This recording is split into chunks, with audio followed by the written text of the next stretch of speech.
And hi, everybody. John Daly here for news. We are in Little River, South Carolina. We are here at the 1233 Distillery, and they are open for business. So, you're open. How exciting is this? Unbelievably exciting.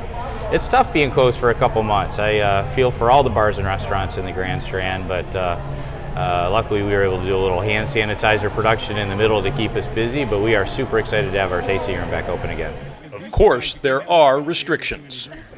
Okay, so when people come in here, they still have to do the social distancing and they got to be careful. So you can't have as many people in here as you did before, right? Yeah, exactly. Well, the good news was our tasting room's pretty big. So, we had 3,000 square feet to work with, and the table spacing wasn't that tight. So we were actually able to keep all of the tables. We just had to kind of reconfigure it a little bit to make sure we had that minimum 6-foot separation between the tables.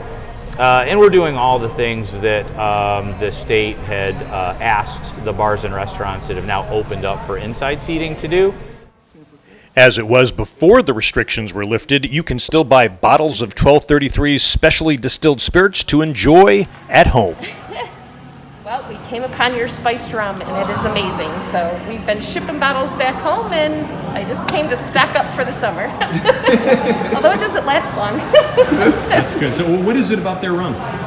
It's just really good. It's very smooth, better than, we're Captain people, but this is much better than Captain. This group of friends was in early on Friday before the crowd, coming to hear country star Kevin Nichols, and for a COVID-era necessity. Hey, this is your first time here. How'd you hear about this? Bev,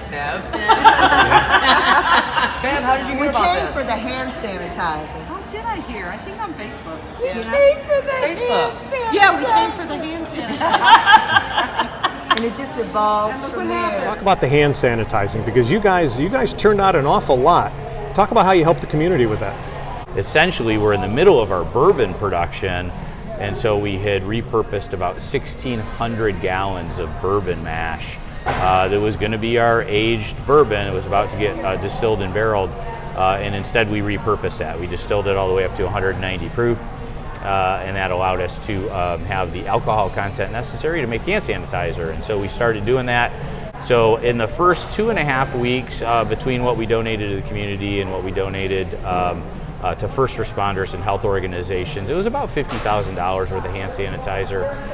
We were super excited to be able to do that.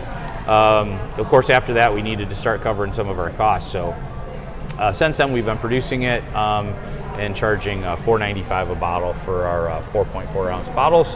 And then we're also selling it in gallon sizes and 5-gallon buckets as well to businesses. And so we've been kind of doing that since that happened.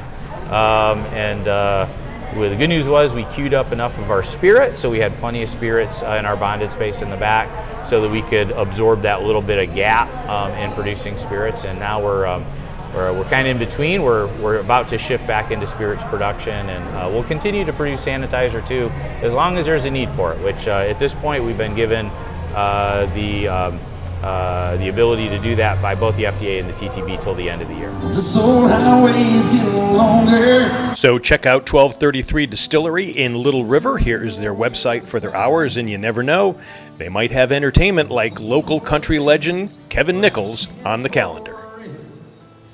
I'm John Daly for news in Little River, South Carolina.